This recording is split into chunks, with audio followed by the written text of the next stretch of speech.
BCom part first year business law की इस class में आज हम कंसीडरेशन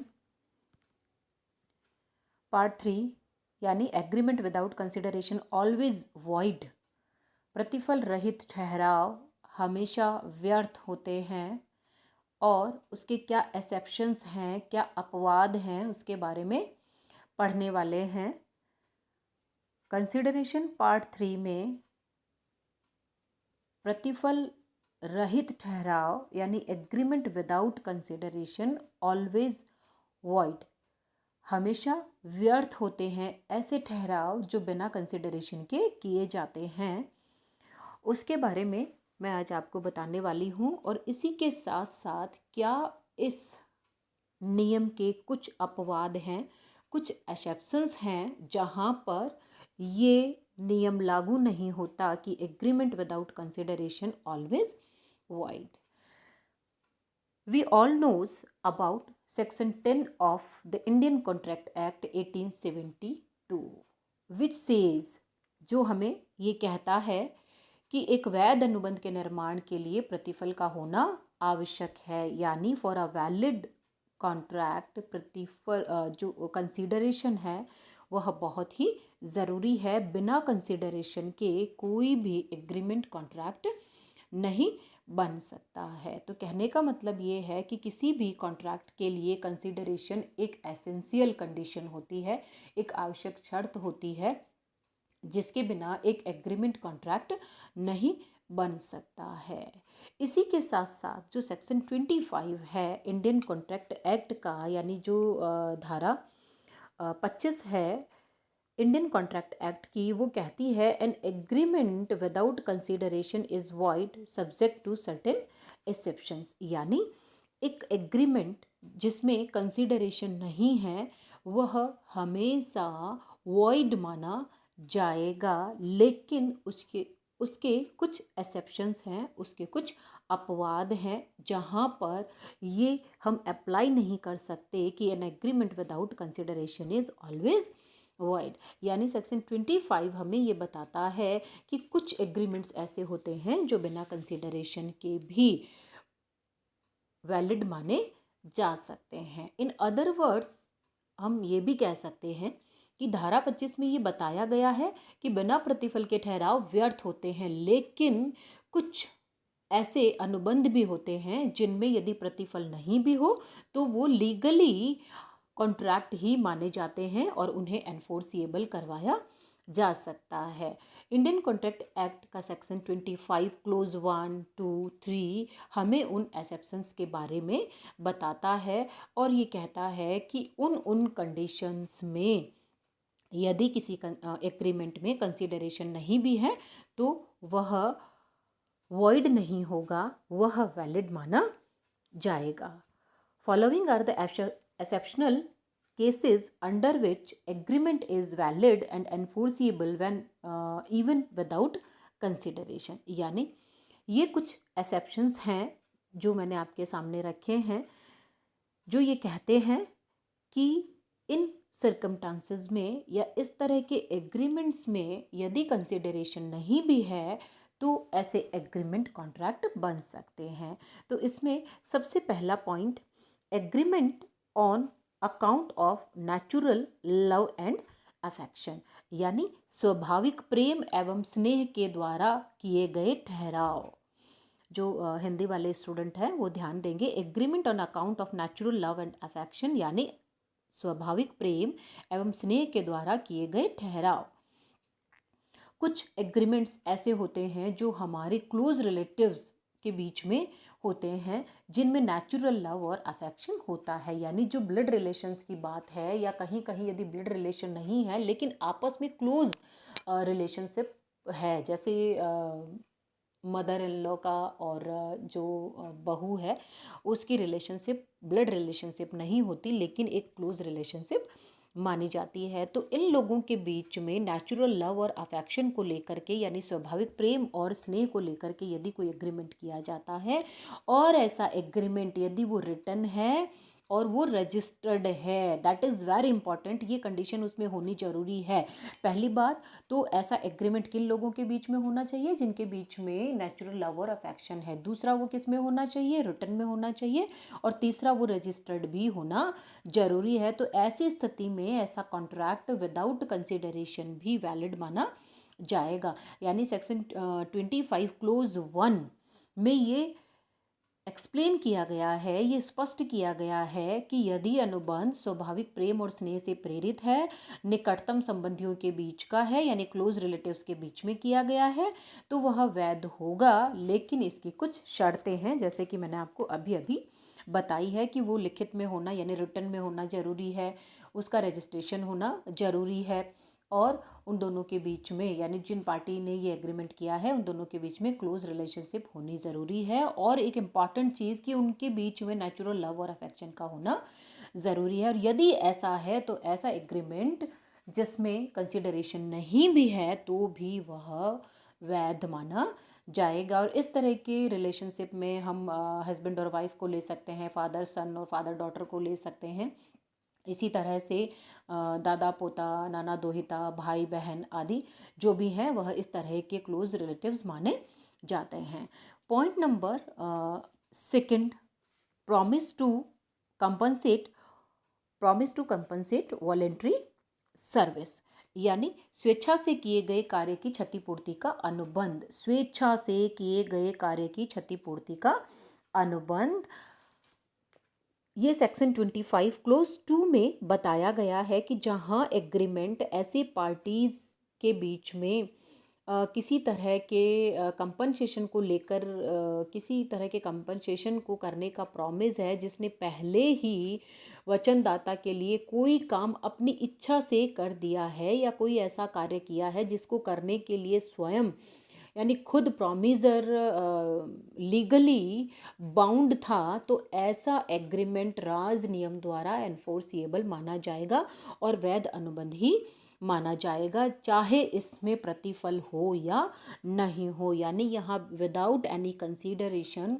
कॉन्ट्रैक्ट एनफोर्सिएबल माना जाएगा। लेकिन इसमें दो चीज़ें इम्पॉर्टेंट है कि इस तरह का जो काम किया है वो क्या होना चाहिए, वॉलंटरी होना चाहिए, और दूसरा वह इस तरह के काम को करने के लिए जो प्रॉमिसर है वह खुद रेस्पॉन्सिबल होना ज़रूरी है। मतलब ये कि यदि आप वो काम नहीं करते तो प्रॉमिसर को खुद को वह काम करना पड़ता।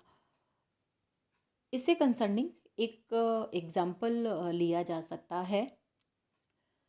एक्स वाई के अवयस्क पुत्र की उचित देखभाल करता है। एक्स वाई के माइनर सन की प्रॉपर केयर करता है। वाई एक्स द्वारा किए गए कार्यों के लिए एक्स को भुगतान करने का वचन देता है। यह एक वैधानिक अनुबंध माना जाएगा क्योंकि एक्स ने यहाँ पर वाई के लिए उसके बेटे की देखभाल करने का काम अपनी इच्छा से किया है, जो कि किसकी जिम्मेदारी थी, वाई की जिम्मेदारी थी। और इस केस में यदि वाई उसे उसके द्वारा किए गए खर्चों को पे करने का प्रॉमिस करता है तो वह एक लीगल कॉन्ट्रैक्ट या एनफोर्सिएबल कॉन्ट्रैक्ट माना जाएगा। Point number third, promise to pay a time barred डेब्ट। Promise to pay a time barred डेब्ट यानी अवधि वर्जित ऋण के भुगतान का वचन। आप सभी जानते होंगे टाइम बार्ड लोन क्या होते हैं। वैधानिक रूप से कोई भी ऋणदाता अवधि वर्जित ऋण को वसूल करने का कोई अधिकार नहीं रखता है। अवधि वर्जित ऋण ऐसे होते हैं जिनके वसूलने की अवधि समाप्त हो चुकी होती है, यानी किसी व्यक्ति ने किसी दूसरे पर्सन को कुछ पैसा उधार दिया है तो उस उधार को वसूल करने के लिए भी एक लिमिटेशन होती है, एक टाइम पीरियड होता है। यदि वो टाइम निकल जाता है तो ऐसे जो लोन होते हैं वह टाइम बार्ड डेब्ट कहलाते हैं। तो इस सिचुएशन में भारतीय limitation act, Indian limitation act में ये कहा गया है कि यदि कोई ऋणदाता यानी क्रेडिटर अपना दिया गया लोन एक सर्टेन टाइम के बाद में वसूल नहीं कर पाता है तो या उसकी लीगल प्रोसीडिंग वो शुरू नहीं करता है तो वह टाइम बाद डेप्ट हो जाता है और ऐसे लोन को ऋणदाता ऋणी से वसूल करने का लीगल राइट खो देता है। लेकिन यदि इस तरह के लोन को पार्टली या फुल्ली पे करने का प्रॉमिस कर दिया जाता है और ऐसा प्रॉमिस रिटन में दे दिया जाता है, तो इस सिचुएशन में इस तरह के कॉन्ट्रैक्ट के लिए किसी सेपरेट कंसिडरेशन की ज़रूरत नहीं होती है। सेपरेट कंसिडरेशन के बिना भी ऐसा एग्रीमेंट लीगल माना जाएगा, लेकिन उसके लिए ज़रूरी है कि ऐसा एग्रीमेंट रिटन में होना चाहिए। उसमें जो पक्षकार ऐसा प्रॉमिस करता है उसके सिग्नेचर होने चाहिए और ऋण की स्वीकृति, ऋण के भुगतान का वचन नहीं है। अतः संबंधित प्रलेख की भाषा से यह निश्चित होना चाहिए कि वह ऋण की स्वीकृति है या भुगतान के लिए वचन है। यानी लैंग्वेज इस तरह की होनी चाहिए कि उसने जो लोन लिया है वह उसको चुकाने का वचन दे रहा है या प्रॉमिस कर रहा है। Next point number 4, gift actually made. ऐसी भेंट जो दे दी गई है। भेंट का मतलब हम गिफ्ट से लेते हैं। सामान्यतः जो भेंट या गिफ्ट हम किसी को देते हैं तो उस गिफ्ट के लिए हम किसी से कुछ लेते नहीं हैं। तो जो गिफ्ट दे दिया जाता है, ऐसे गिफ्ट में किसी तरह का कोई कंसिडरेशन नहीं होता है। तो ऐसे गिफ्ट के जो एग्रीमेंट होते हैं वो भी एनफोर्सिएबल कराए जा सकते हैं। यानी गिफ्ट यदि रजिस्टर्ड कर दिया गया है, यदि लिखित में है, तो ऐसे गिफ्ट डीड भी एनफोर्सिएबल हो सकती है, एनफोर्सिएबल मानी जा सकती है। प्रॉमिस टू चैरिटी यानी दान देने का वचन। हम सभी जानते हैं कि चाहे वो गिफ्ट है चाहे वो दान है, ये जब हम किसी के लिए करते हैं, यानी चाहे हम गिफ्ट देते हैं या दान देते हैं, तो इस स्थिति में हम जो सेकंड पार्टी होती है उससे बदले में कुछ लेते नहीं हैं। तो यदि हम दान की बात करें तो दान देने का जो वचन है, यदि किसी पार्टी ने किसी सेकंड पार्टी को दे दिया है, तो यहाँ पर दो सिचुएशन क्रिएट होती है। पहली तो ये सिचुएशन क्रिएट होती है कि आपने किसी को दान देने का प्रॉमिस किया है। सपोज दैट आपने ये कहा कि मैं 51,000 की रसीद चैरिटी के अगेंस्ट कटवाऊंगा।